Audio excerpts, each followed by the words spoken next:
Hey, I wanted to make a quick note about the art of the referral. Um, a lot of the whole point of networking is to get those introductions and referrals.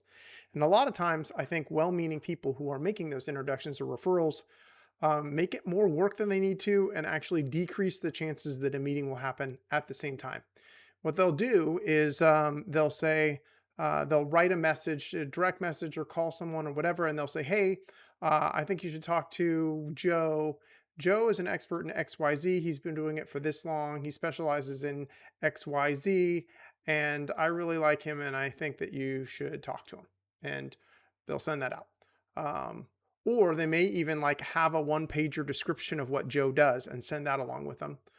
Sometimes people will even go to the effort of like Joe will write up a little bio and say, "Hey, this is easy. Just copy and paste this in when you make the intro, so they know who I am."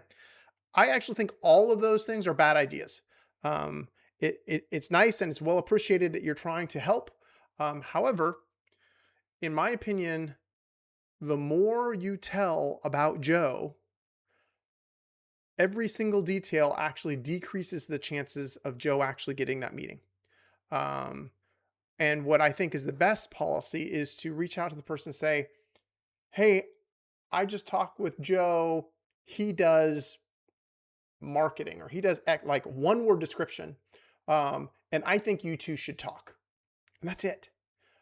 Because if you give an introduction like that, then there's no reason not to meet with him. You're going purely off of your recommendation.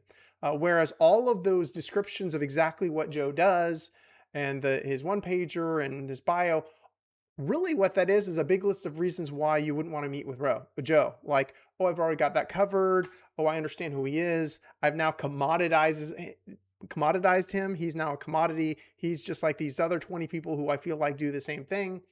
And Joe doesn't even get a chance to talk. So that's my take on that. Um, there's something else I was going to throw in there about that. Uh, I think just relying solely on your reference is the best way to get those calls going. I will say one thing I would add in is if it's someone, if let's say you don't know Joe very well, then I might say, "Hey, I met Joe today and I thought you two should talk, blah, blah, blah." So that way, even though you're making the introduction, you are not staking your reputation on But that's how I would recommend doing it. The less is more. Less is more.